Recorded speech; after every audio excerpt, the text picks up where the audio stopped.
Good morning, friends. I didn't film anything yesterday because, let me switch it up here, because it was so windy and I don't have any way to be able to record on my camera when it's that windy. So, we are officially into week 8 with the birds, which is super cool. We're actually going to be butchering a round of them this weekend, and then we're going to finish out the weekend after that. Hello, Mommy.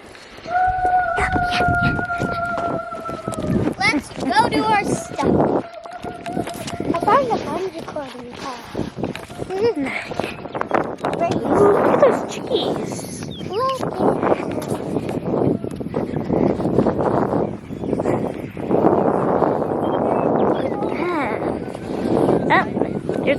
They're coming. Okay. They're weird. They're one flock weird chickens.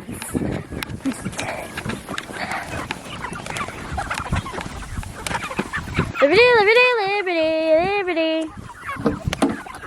Look at that. Look at this pretty line of pretty chickens. I'd say there are about 20 chickens here. There are 103 chickens here. But 20 chickens in this pile. All of these wildflower things are coming up. I'm curious to see what they all are. Did you guys see any trash? Try to pick up the trash, okay? Okay.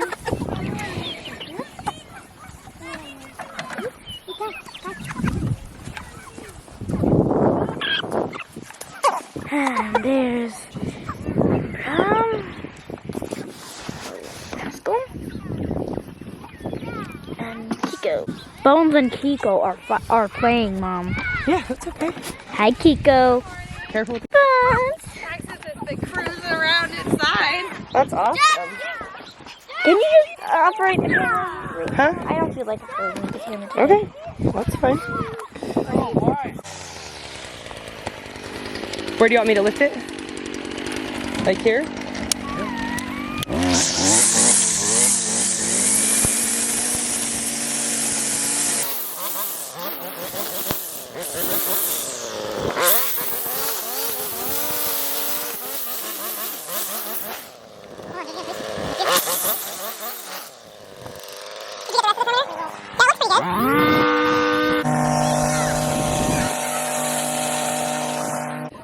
So we do have one chicken right here that she got a little bit pinched underneath one of the tractors and her leg is not doing so good, so we might do her early.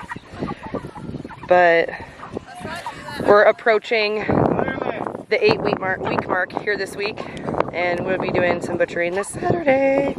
Spencer was weed whacking around the perimeter like I've mentioned, because the fence was only hitting at like 7 on the volt meter tester. We needed to be hitting more like 10 or 11, 12 even. So he weed whacked around so that it's not grounding out on any of the grass. The tall grass can do that. I also just noticed that this was the first time so far that I haven't had enough water to fill all the waters and clean them. So I'm gonna have to bring bring that with. I'm gonna have to bring, Murphy's like, I got trash. Every time we move the chickens, I spend like 5 minutes cleaning up the trash in the new paddock because our friends moved out here and no one had really paid attention to the trash situation previous to them moving here. So there's a lot of garbage and the kind of dangerous stuff. Like, I'll show you this right now, some random rusty piece of metal. So I don't want any of the birds, trying to dust bathe or anything happening. So we always clean it out. So I have mentioned before that water becomes a really crucial thing for these birds. I mean, it always is, but the last 2 weeks it really is, and they drink a lot of water. So I'm going to be bringing extra water this whole next 2 weeks, to make sure they have more than enough because the temperatures are starting to get warmer. Happy birthday to you. Happy birthday to you. Happy birthday, dear Mickey. Happy birthday to you. All right. Come on, babes. You gotta blow it out. Are you gonna do it? Oh, he's pointing to it. Ah, good job. Do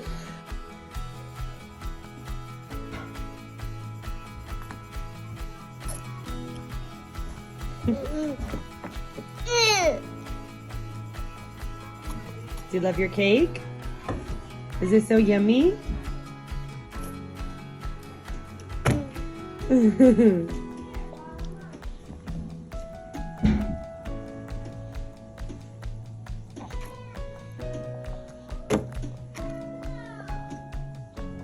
Good morning, friends. It is Monday. We are out here feeding chickens, and I just remembered that I forgot my stinking scale. I was gonna plan to come out here and take like a kind of average on the weight of the birds, and Spencer even reminded me, and then I forgot.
We got the first Vigo planted in, all the brassicas, cauliflower, cabbages, 3 cabbages, 2 Brussels, and 2 broccoli.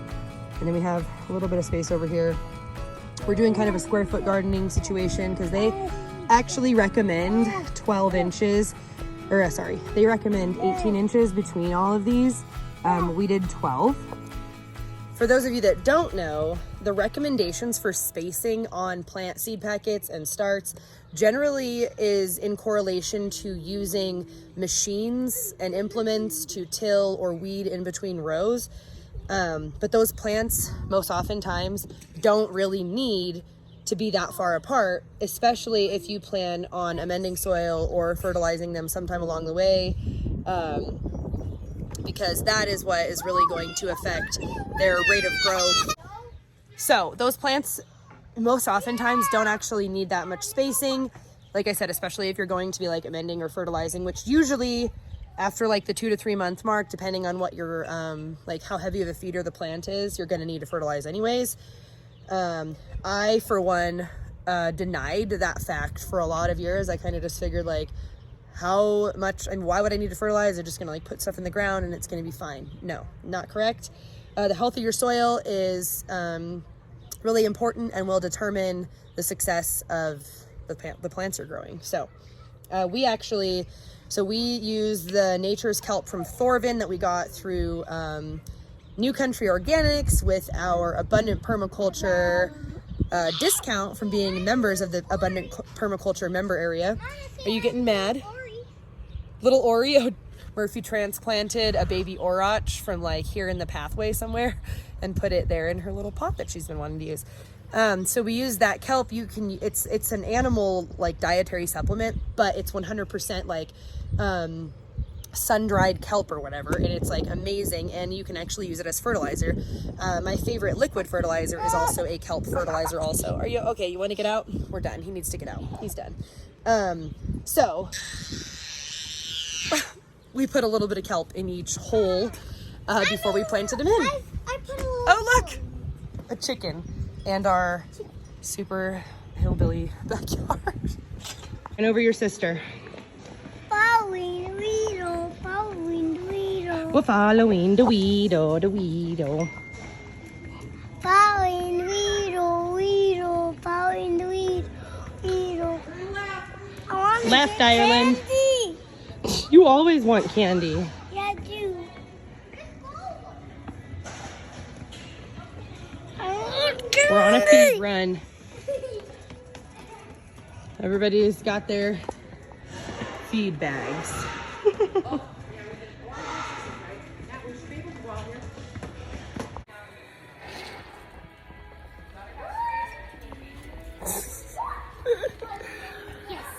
just put my milk on you. You did? Yes. Come on, Deb. Tractor. Good morning, friends. So, as the horrible vlogger I am sometimes, I didn't bring my camera with me today. Like, I knew I was forgetting something, but I was so focused on getting to the feed store so I could get all the supplies that I needed. And, you know, because I have my dogs here with me always, I had to put all the feed because I have my dogs and my kids always with me. I have to find ways to improvise to get all the supplies I need sometimes. So I put it all in the front seat. All right, dogs.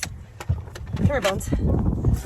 Come here, Bones. Oh, such a good boy. Look at that. Bones is having an operation on his eye this weekend so that his cherry eye will be no longer. So I'm gonna put you guys right here. Oh, that's kind of a weird position. Anyways, while I unload this stuff, I got peat moss because I am going to experiment with making my own potting mix, which is basically just taking the dirt that I bought the other day, the garden dirt that I bought, which is just really heavy still, very heavy clay soil, mixing it with some peat moss and then with some perlite, which I didn't find at Fleet Farm, but I got a thing of peat moss. It'll just lighten up the soil that I'm trying to do, and then the perlite gives it better lightening up and kind of drainage. So yeah, I got some of that, and then I got a bunch of chicken food. Okay, so it is extremely windy out here, so I'm not sure if much of this will be very good, but I'm finishing the move right now, and then I brought my chicken notebook out here. I keep all my records, and my handy dandy scale. And that's why I shouldn't have taken that bucket. Oh, I can use the water bucket. I'm going to be weighing about 10, maybe 12 birds, taking an average to see kind of where we're at. I'm not sure off the top of my head exactly what they should be live weight once they're ready, but we're not sure if we want to butcher this week or next week, just due to scheduling and getting all of our resources figured out, because we have to get a water tank filled for doing the butchering here. Our friends use a cistern. The well is not potable, it's too alkaline or something, and I'm not trying to ish with that at all, because a lot of these birds are going to customers. So we are just going to bring in a load of water in a food grade tank, and then we'll attach a hose and we'll just do it that way. I've never done it that way, but a lot of this is how I've never done it, so this is definitely fun.